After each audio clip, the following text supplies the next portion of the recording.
Greetings. Welcome to the video series Miss Anne Thrope Explains. I'm Anne Thrope, and in this video, I will explain the abstraction ladder and why it's important for college writing. I want to remind you that anytime I ask you to think about something, what I really want you to do is to jot down some ideas or questions that come to mind about the topic I've asked you to think about. Thinking in this class is always done on paper or on a page in a word processing program. You will need these notes when you return to class.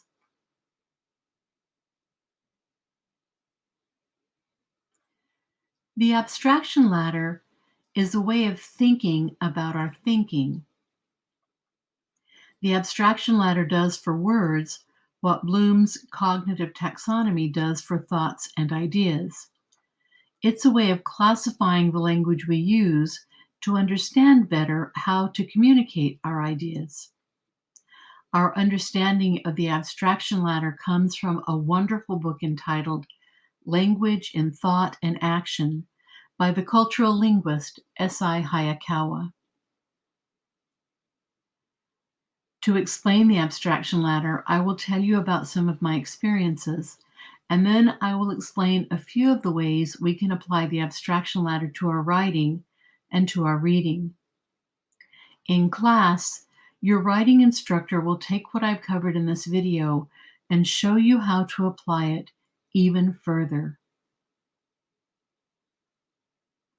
I need to reveal a bit more about me than you've been able to surmise from the other videos.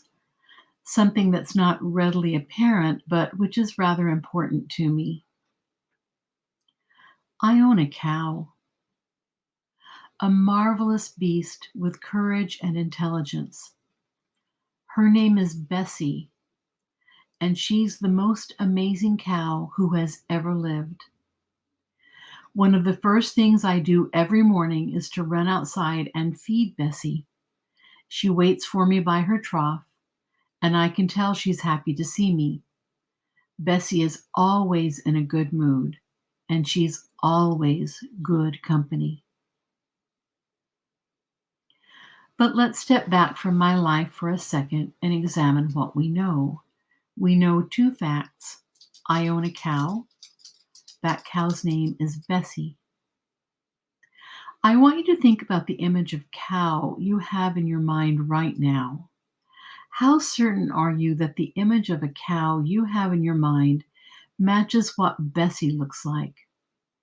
Remember that cows can be many different colors, and their hides can be spotted or mottled in various ways. Cows may or may not have horns. So think about this. If I gave you photographs of several different cows, would you, from what I've told you so far, be able to identify Bessie? Probably not.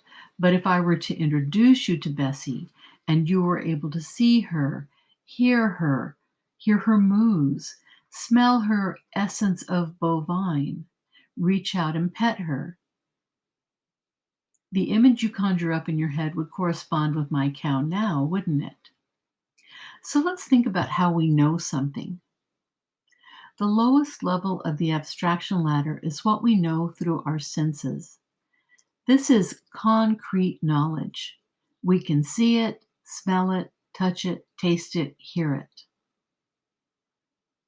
If we put Bessie at the bottom of our abstraction ladder, where the concrete information we know through our senses belongs, then we move up the abstraction ladder, we would have, at the lowest level, Bessie herself present in all her 2,000 pounds of bovine pulchritude. The next rung up the ladder, we have Bessie, the name of Miss Anne Thrope's cow. The third rung up the ladder would be the generic term, cow. So when I introduce the idea of Bessie to you, I had already moved up the abstraction ladder, away from the most concrete level of information, the most readily recognizable and knowable level of information. I started with the term that was already abstract, cow. And it was abstract because when each person thinks about a cow, each person gets a different image of cow. I then moved a step down the abstraction ladder and began giving my impressions of what sort of cow Bessie was. I called her a marvelous beast with courage and intelligence.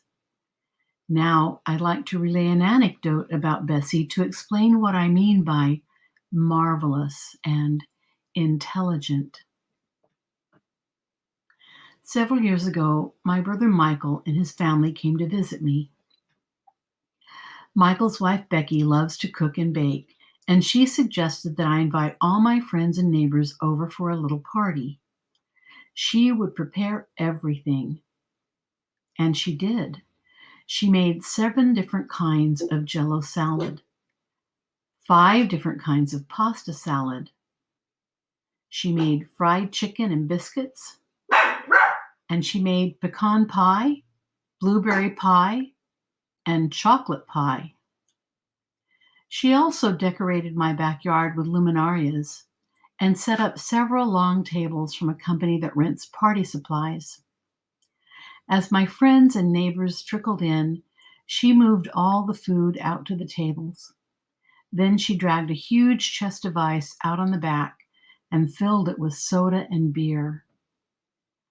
She found an old reel-to-reel tape player and several very old tapes on which someone had recorded rock and roll and rhythm and blues from the 60s and the 70s. Before the sun went down, everyone was having fun.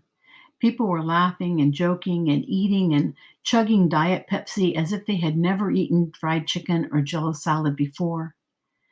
Just after the sunset, however, a few people began to complain that my cow, Bessie, was bothering them, was butting against them, as if she were trying to get them to move. I stood up from where I was sitting near the ice chest and saw that Bessie was, indeed, attempting to nudge people in the direction of my root cellar. Everyone looked at me. I could tell they wanted me to drag Bessie to the barn, but I trusted that Bessie would act this way only with purpose, and that her bovine intuition knew something bad was about to happen. So I told everyone we needed to get in the root cellar. They started to argue with me, but my sister-in-law shouted, "Trust that cow. Let's do what Annie says." And we all trooped down to the root cellar. I pulled the cellar door down and closed it. Then I heard Bessie fling herself on top of the root cellar door. Within seconds, we all heard a loud wind buffet the trees and the house, and even the cellar door with Bessie holding it down. That lasted for several minutes, and then it died down. I heard Bessie slide off the cellar door, and we all trooped up the steps to devastation. The luminaria candles had, thankfully, simply gone out, but there was Jello salad coating everything: the mesquite trees, the side of the house, Bessie's hide. I noticed that some pasta salad looked as if it had embedded itself into the bark of a Palo Verde tree, and the fried chicken looked as though it had been trying to crawl off. But we were all safe, and we knew we were safe because Bessie, courageous and intelligent, had saved us from a freak tornado that had ripped through southern Arizona that night. And speaking of Bessie, she isn't my only cow. I have 3 other cows, a bull and 2 steers. What's the word for more than one bovine animal? Yes, it's cattle. Sometimes we can call it a herd of cattle. As you can see, my herd of cattle is rather small. Before I numbered my herd, what are some images you might have had when you heard the word herd or the phrase herd of cattle? If you've traveled to Texas or Kansas, or even in certain counties here in Arizona, you've likely seen large herds of cattle, much larger than mine. And the word herd can be applied to sheep or goats or horses or elephants. What's important to remember, however, is that the minute we group and label, we move up the abstraction ladder again. So now our ladder looks like this. At the lowest level, Bessie herself, present in all her 2,000 pounds of bovine pulchritude. The next rung up the ladder, we have Bessie, the name of Miss Anne Thrope's cow. The third rung up the ladder would be the generic term cow, and now the fourth rung is herd of cattle. But let's get back to Bessie. In fact, I'd like to tell you another story about Bessie's courage and intelligence. My neighbor down the road, Farmer John, lives all alone since his divorce. He works his land alone, and his land abuts my own along the eastern line of my property. One spring morning, I was having a cup of coffee on my back porch when I saw that Bessie was loping toward that eastern line of my property. I stood up to get a better look, only to see her leap over the fence that separates Farmer John's land from mine. I wondered what had caught her attention and encouraged her to behave in such a non-cow-like fashion, so I set down my cup of coffee and trotted over toward the east. I saw where Bessie had leapt over the fence and crawled between the barbed wire strands to get to Farmer John's plot of silage, which had grown rather high already. I could follow Bessie's trail because she trampled quite a bit of corn, and when I got to where she had stopped, I saw that Farmer John had, somehow, tipped over while driving his John Deere tractor, and that he was pinned beneath it. Bessie had wedged her head beneath the edge of the tractor and was, through her sheer strength and determination, lifting that tractor up enough for Farmer John to crawl out from under it. I took Farmer John to urgent care, where they patched up a few cuts and suggested a day of bed rest. When I got home, I gave Bessie some corn and some oats as a treat. She is indeed a marvelous cow of rare intelligence and courage. But Bessie and her bovine companions aren't the only animals I have. I also have 3 geese, 5 chickens, and a rooster, 2 pigs, one named Summer Sausage and the other named Christmas Dinner, and 3 goats. If you were to group and label all of my animals, what would you call them? The best label for all of my animals is farm animals. And as you can see, the term farm animals includes all my animals, my herd of cattle, and Bessie herself. The term farm animals, however, can include far more than what I own. I suspect you have seen farm animals that didn't make my list, haven't you? That's because we've gone up another step on the abstraction ladder. At the lowest level, we have Bessie herself, all 2,000 pounds of bovine glory. The next rung up, we have the name Bessie, my cow. The third rung up the ladder, we have the generic term cow. The fourth rung up is herd of cattle. And this fifth rung of the abstraction ladder, we will call farm animals. If you examine the abstraction ladder from the top down, you'll see that each term includes all the terms beneath and more. The only level that doesn't include other terms is the lowest level, that level of concrete information, knowable to our senses. Think of each term as an umbrella that includes what is below. Okay, In addition to Bessie and all of my farm animals, I also have 40 acres of sorghum, 40 acres of corn, a barn, a John Deere tractor, a silo, and a pond, as well as all the pens and corrals where the animals live. If you were to label all of my property, the animals, the land, the buildings, the equipment, what would you call it? You probably came up with the word farm. Yes, I own a farm, a working farm, and that word farm includes everything that is on our abstraction ladder. So we see we've gone up one more step. Let's look. At the lowest level, Bessie herself in all her beauty. The next rung we have Bessie, which is the name I've given my cow. The third rung, the generic term cow. The fourth rung, herd of cattle. The fifth rung, farm animals. And the sixth rung, we will call farm. But think about that word farm. If you've ever been to Iowa, you've seen farms that are 100 times the size of mine and more. My own grandmother had a farm that was less than a tenth the size of mine. But these are all farms.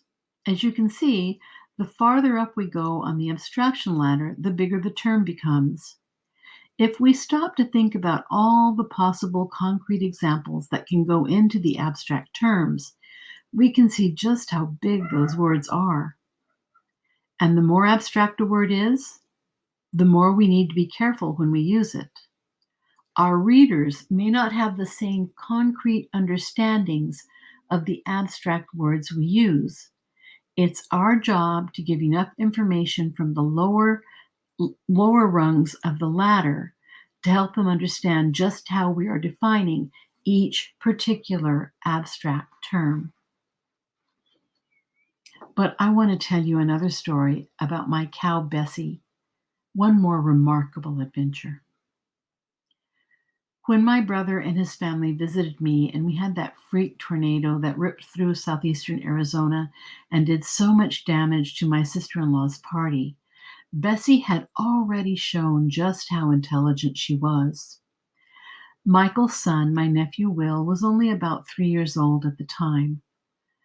The morning that my sister-in-law was cooking and baking for the party, Michael and I were on the back porch swapping stories and drinking iced tea. As Michael was kissing the Blarney Stone about his adventures in the world, I noticed Bessie had started to lope over toward the pond at the bottom of my land. This prompted me to look around for my nephew, whom my sister-in-law had entrusted to us while she cooked and baked. I didn't see him anywhere. I realized that Michael and I had gotten caught up in our stories and allowed little Will to wander off. I stopped Michael and asked, "Where's Will?" We both looked and couldn't see him anywhere. I told Michael, "I'm afraid he's wandered down to the pond. Bessie's doing something down there.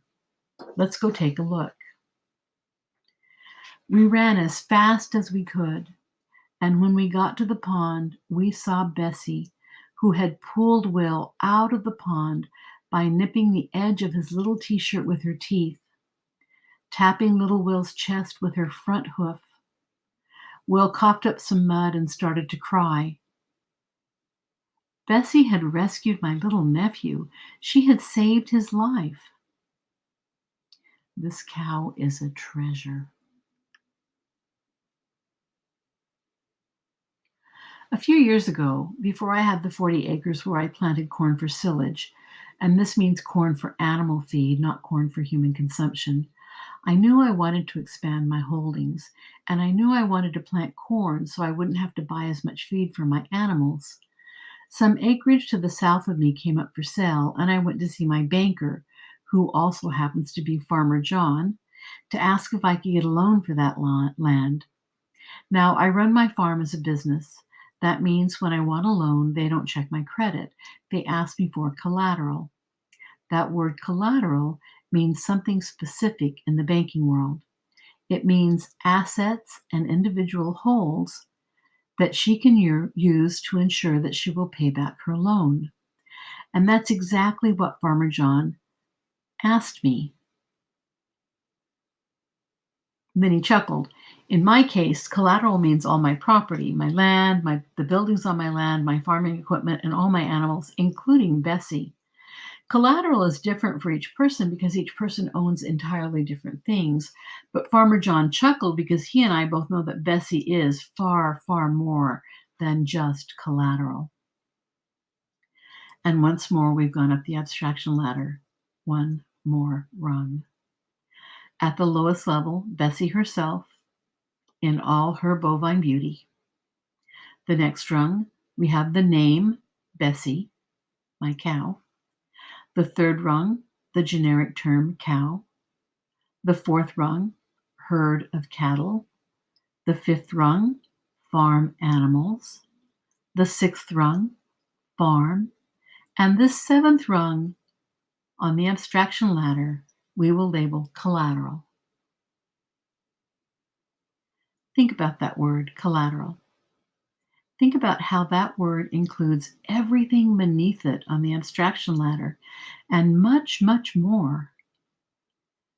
And I'd like you to think for a few moments on paper about the biggest differences you can see between collateral and farm. You might want to pause the video to do your thinking.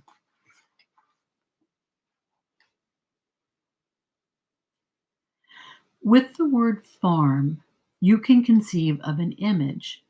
You can furnish that image with lots and lots of concrete detail. Details that can be seen or heard or smelled or touched or tasted. But what about the term collateral? Remember, collateral means asset, as in real property. You'll notice that the synonyms and definitions we use for collateral are all abstract too, because when we move from the farm level of the abstraction ladder to the collateral level, we make a huge jump from something that must be defined in concrete terms to something that is usually defined by abstract terms. We make the jump from grounding our ideas in the concrete and in what is knowable through our senses to ideas that exist as ideas. And this level of abstraction is where we most often face the danger of miscommunication and misunderstanding. We've gone beyond labeling and categorizing items. We now communicate in the realm of abstract ideas. It is here that we must think carefully about how to define our terms, how to use these terms so that our readers understand the definition in which all our reasoning is grounded and from which we hope to persuade and inform them. But there's one more level of abstraction we need to consider. Let's step back and look at what I used for collateral. Look at my farm animals, my herd of cattle, my cow, Bessie. All of this brings value to my life. All of this makes my life pleasurable, brings me joy, makes me happy. All of this, my farm, my land, my equipment, my animals, my farm equipment and buildings, and especially Bessie, most especially Bessie, all of this is my wealth. This modest farm, this small holding of land and animals, and most of all, this amazing, intelligent, courageous cow, Bessie, these make me a wealthy woman. I'm wealthy because of the joy and contentment in my life. So let's add the word wealth to the abstraction ladder. At the lowest level, we have Bessie herself, all 2,000 pounds of glory. The next rung up, we have Bessie, the name I've given that wonderful cow. The third rung, cow, the generic term cow.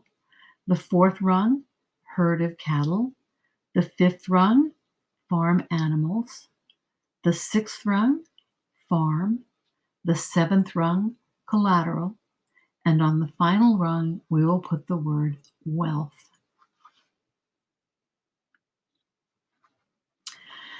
And what does that term wealth mean here? Let's think for a minute about that word wealth. Many people would quite mistakenly assume that wealth means having lots of money, but I can tell you that I do not have lots of money. I stole the bank a great deal for those 40 acres where I plant corn for silage. I'm wealthy because my life is full of good things. Many people are wealthy in important ways that have nothing to do with money. Think about how a life can be wealthy even if a person doesn't have lots of excess money. Write down all the ways a life can be wealthy without money. You will talk about these definitions with your instructor when you return to class. You might want to pause the video. And now, I want us to think about those two words at the top of the abstraction ladder. How are they similar? Take a few minutes and write out the qualities, not the definitions, but the qualities these words have in common: the word collateral and the word wealth. You might want to pause the video to do that.